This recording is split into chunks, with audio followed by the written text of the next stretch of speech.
Anong oras na ba? Okay. Pasok pa rin sa hapon. Maraming salamat sa inyong lahat at naghintay po kayo. Pasensya lang kasi meron nga akong mga hearing. Isang katutak na hearing, limang maliliit na ahensya. So maraming salamat. Talagang sakripisyo na tumayo ng mag-isa. Pero kinakailangan maging malaya at matatag.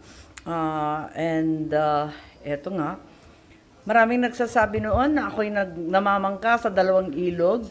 Ang ninanais ko ay ako ang daan kung saan magtatagpo ang lahat ng ilog. Tangway, ika nga sa atin. It's a tremendous sacrifice to stand alone. But I need to be free to cross the line, to talk to all parties, and to get things done. Uniteam was a dream that I shared in 2022, and I hold fast to that dream of unity for all Filipinos. Ayun. Paulit-ulit lang. Ma'am, does that mean, hello? Ma'am, does that mean hindi ho kayo aakyat sa entablado ni PBBM pag nangampanya siya? And the same with Hindi ko VP pa Sara. alam. Sa totoo lang, naisip ko lang na ayoko pumanig sa isang partido, sa isang sektor, sa isang personalidad. Wala nang panig-panig. Ang kakampi ko lamang ang sambayan Pilipino. Gagawin lang natin ang tama at ang makakatulong sa nakararami. Ma'am, di ba mahirap na mangampanya na independent kayo considering si Pangulo yung kapatid niyo, may makinarya? Kaya nga, first time ko nga gawin to eh. Kaya medyo aasahan ko na lamang na makukumbida ako siguro at kung papupuntahin ako, ano ba naman pumunta, wala namang problema doon. Ang kinatatakutan ko lamang yung init ng halalan. Alam naman natin na talagang nagiging malupit, minsan masakit yung sinasabi, kung ano-anong banat. Abay, hindi ko matitiis yun. Kaya maigi na lamang, lumayo at magsarili kahit napakahirap. How big was the consideration of VP Sara being your friend? Nakinonsider mo ba yun, ma'am, kaya ka magi-independent? Para na lang walang kiskisan, kumbaga. Ang malaking konsiderasyon, yung sitwasyon ko. Yun talaga ang pinakamahalaga. Kung may dalawa kang malapit na kaibigan at sila'y nag-aaway, kakampihan mo ba yung isa laban sa isa? Siyempre, ang gusto mong mangyari, pagbatiin sila, magkausap sila, at ikaw na ang magiging daan para doon. At kung hindi pa sila handa na magkaisa, mag-iintay ka muna sa tabi. Hindi ka papanig dun sa isa at ayaw na ayaw mo na magkaroon ng alitan yung mga kaibigan mo. Ganun talaga yun. At para sa akin, if I stand alone, I will be able to cross the line. I can cross that line in order to get things done. And that to me is the most important, is to be able to get things done time and time again. Already, I think I've been successful in firstly being able to shepherd the Agrarian Reform Condonation Project. Nabigyan natin ng mga titulo, nag-umpisa ito kay Presidente Duterte. Naisingit natin doon sa Bayanihan 2, yung condonation ng milyon-milyon na utang nila, mga penalty. Nag-umpisa sa penalty sa interest. Tapos, nung si Presidente Bongbong nakumbinsi naman natin. Kaya't sa palagay ko, ayan na, andyan na yung mga titulo. Kaya para sa akin, tuloy-tuloy lang ang trabaho. Mas mahalaga yon that I am able to cross the line. And then I am able to get things done. Yan din po ang nangyari sa ating ayuda. Nag-umpisa yan, ako yung pasimuno niya nung umpisa sa Bayanihan. Talagang pinagpipilitan ko kasi ako yung head ng DSWD na kailangan ng tao ng ayuda. Nagkagulo-gulo nga yung SAP 1, SAP 2, pero napursige natin. And we were able to carry it over after the pandemic in 2022 when it became very apparent that the economy was still struggling to recover. and that all Filipinos were having a very difficult time with the cost of living. So nakikita natin na para sa mga programang ito na napakalapit sa puso ko, kinakailangan tuloy-tuloy ang trabaho. Basta magawan natin ang paraan, kausapin ang lahat ng panig. Hindi naman ako mahilig na makipag-away, sa totoo lang. Sasabihin ng matapang ako, sabihin na rin mataray, tanggap ko naman, pero hindi ako pala away. Kaya gusto ko magkasundo lahat at gawin ang nararapat at kinakailangan ng ating mga taong bayan. Ma'am, nakausap niyo na si Pangulo sa iyong desisyon na maging independent? Hindi pa. Ang kinakailangan kong kausapin ang mga kapwa kong nasyonalista at palagay ko mag-uusap kami sa lalong madaling panahon. Hindi ko pa naiisip Hindi pa naman ako nagre-resign sa nasyonalista. Mabait sila sa akin hindi naman sila nagkulang sa suporta at pagtatangkilik. So, tignan natin kung anong maigi para hindi naman maalangan ang sinuman.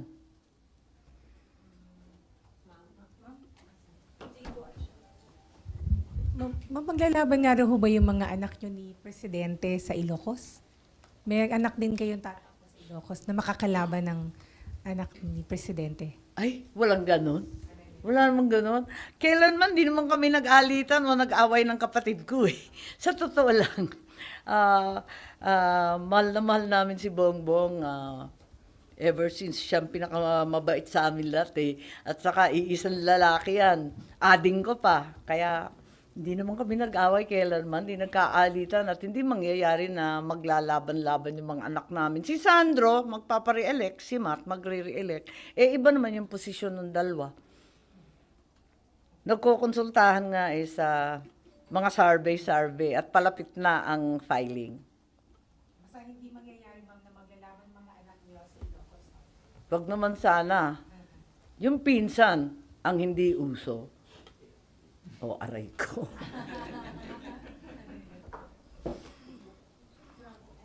Ma'am, nakausap niyo rin po yung mother ninyo about your decision? Yung nanay ko nalulungkot sabi niya, ba't naman ganon? Sabi ko, mas maganda naman para sa pamilya, palagay ko, para sa kabutihan ng lahat, para nakakausap natin lahat ng sektor, meron tayong daan na makisuyo sa iba't ibang panig. At yun naman ang turo ng aking ama, isang bansa, isang diwa.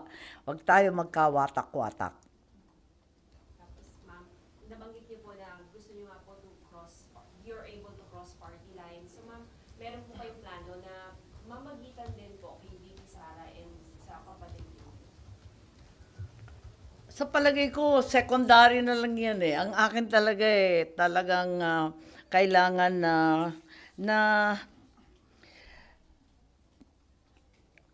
tumayo ng mag-isa para yung tama ang gagawin, wala nang kakampihan at wala nang alitan, walang turuan. Pinipili ko na lamang na yun nga, manindigan na malaya't matatag, na walang dapat kampihan kundi ang sambayanan.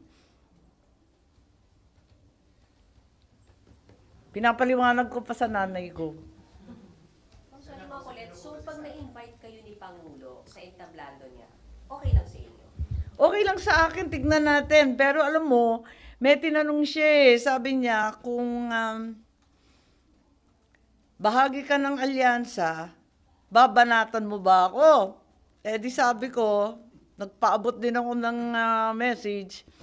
Siyempre, hindi naman kita binabanatan kahit kailan. Yung mga tauhan mo pa. Yung mga ibang aligad, yung mga nag-aaligid dyan. Sige. Pero, hindi ko naman gawain yan. Tapos, nung umuwi ako, napaisip ako, hindi naman ako bumabanat sa kanya. Okay, tama na yon. Ang problema, kapag may bumanat sa mga kasangga natin, na sa palagay ko wala namang kasalanan sa atin, may utang na loob pa kami, abay ibang usapan yun, baka mag-react na ako, hindi ko kakayanin. Baka ako naman ang nagtatalak sa entablado, magwala doon o mahimatay. Hindi ko alam eh. Baka may dramang ganun eh. Wag na lang. Kaya maigi pa, tumayong mag-isa sa kampanya, sa politika. Ay, yan naman ang turo ng tatay ko. Napunta kami sa Puntod nung 28, ika-35 anniversary. Ayun, para hindi na malagay sa alanganin ng kapatid ko. Kasi kinakabahan na nga siya, baka kung ano daw, yung aking ading, baka malagay pa sa alanganin. At yung mga kaibigan, masaktan. Maigi na yung tumayo kong mag-isa kahit napakahirap umikot na mag-isa. Sen, nagkausap din po ba kayo ni VP Sara about this? Nasa tuktok ng bundok yun eh, hindi ko malaman kung saan siya. Pero alam niya na hindi ako sumipot. Ma'am, kung sakali mag-endorse si VP Sara at imbitahan din po kayo ayan, sa entablado. Hindi ko pa naiisip. Alam mo, hindi ko pa naiisip yung mechanics. Ang alam ko lang, ayokong pumanig yung isa sa isa, kumampi sa kabila. Ayoko nang ganun eh, nahihilo ko. Hindi ko malaman kung saan ako susuot ng ganyan. Pero kung paano yung operations ng campaign ko, hindi ko pa naiisip sa totoo lang. Alam ko lang na gusto kong malibre, malaya, tapat, walang grupo, walang alyansa, walang kaaway. Basta ang kakampihan ko lang bawat Pilipino. Ma'am, sorry, may date na po kayo ng filing niyo, ma'am. Sorry? May date na po kayo for your filing. Oo, nag-aantayan lang kami kasi hindi ko pa rin alam dahil hindi rin ako resigned. Hindi naman ako nag-resign sa NP. Tignan natin kung anong maganda. So, binubuo ko pa lang yung mga dokumento ko eh. Kailan yung meeting mo sa NP, ma'am? Definitely today or tomorrow. Tingnan natin. But Oo. do you need to resign from NP, ma'am? Hindi ko alam eh. Wala naman akong problema sa NP. Ang akin lamang, kinakailangan maging independent ako sa alyansa. Dahil part siya ng admin race. Mahirap kasi eh. Palagay ko may maririnig ako hindi ko gusto. Baka mahirapan na ako nun. Ma'am, how about leave lang? Sorry? Leave. Mag-leave lang po sa leave, sa party. Parang ligo pa. Hindi ko pa alam. Pero possible naman na NP kayo, pero wala independent. Try ba yun? Sa totoo lang, dun sa rules ng COMELEC, hindi naman nakalagay yung alyansa eh. Kasi hindi naman siya rehistrado. So, linalagay lang yung partido mo o kung independent ka. Sa ngayon, nasyonalista ako. Ayun. Kanina nag-aalangan kayo na ipahandle na sa National Commission of Senior Citizens yung pagbibigay ng social pension. So, ano yung magiging recommendation ninyo? DSWD muna. Sabi niyo kanina, may problema pa sa leadership ng commission. So, may concern kung kaya nilang i-implement yung social pension for senior citizens? May kaguluhan eh, di ba? Dapat 7 yung commissioner. Yung isa suspendido, yung chairman, hindi pa nakakaupo. Yung ikalawa, bumalik, pero galing sa suspenso, may kaso. Yung ikatlo, overstaying, mahigit 1 taon. O yung natitira, 4. Parang magulo yun. 3 sa 7, may problema na legal, di talaga magkakaproblema sa implementation. Alam natin may OIC, pero yung OIC, di man makapirma ng kontrata ng empleyado, hindi man lang makapag-disburse ng bagong programa. Paano ba naman yun? So, kinakabahan ako kasi ito yung organisasyon na maraming problema talaga mula sa pool. So, kung sila mismo nagkakagulo, nagkakabangayan, kinakailangan siguro hinay-hinay, inot-inot sa Ilocano, dahan-dahan muna yung pagbibigay sa kanila ng iba't ibang responsibilidad.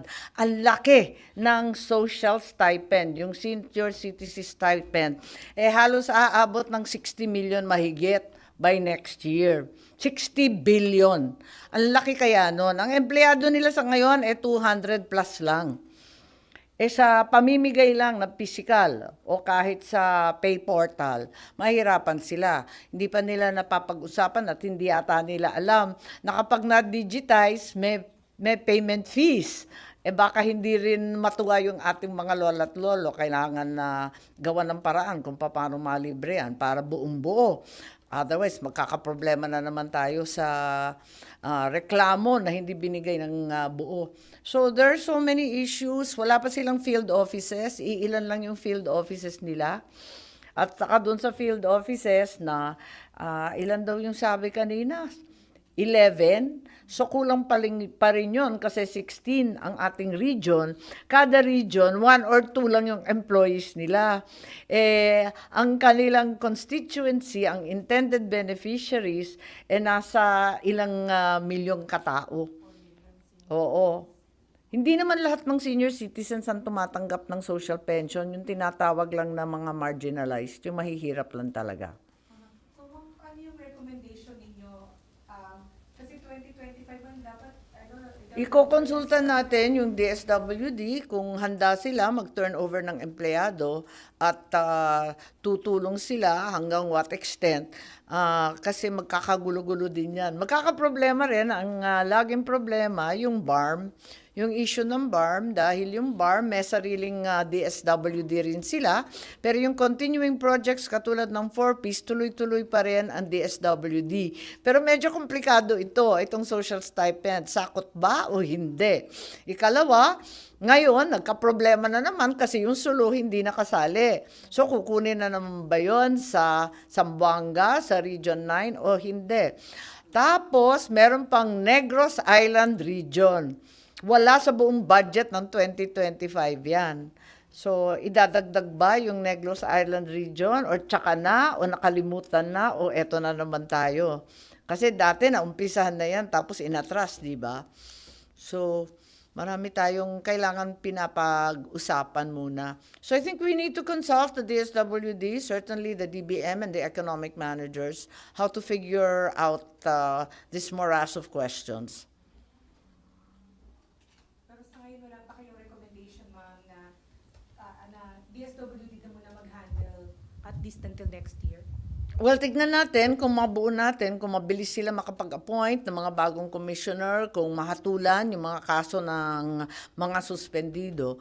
Kung magawa yan sa lalong madaling panahon at talagang very efficient tayo sa turnover at yung DSWD mamimigay rin ng kanilang mga empleyado at opisina, baka may magawa tayo. But right now, as it stands, in the confusion of the National Senior Citizens Council, organizationally and financially, I think that we have to be very wary of making big moves that involve upwards of 60 billion pesos. Ayun. Sorry, patanong lang po. Technical tanong lang, ma'am. Technical daw po bang sabihin na nag-withdraw kayo from the admin slip or no naman? Yep. Yes. Oo naman, obvious ba? Pero tatakbo akong senadora, hindi ako mag-withdraw. Baka magulo. Hindi, kinakailangan lang maliwanagan na di ako namamangka sa dalawang ilog, At ayokong sinasabi yun dahil ako'y nagnanais na maging tangway ang pagtatagpo ng lahat ng ilog para makapag-usap at magkaisa at sa wakas may magawa para sa ating bayan.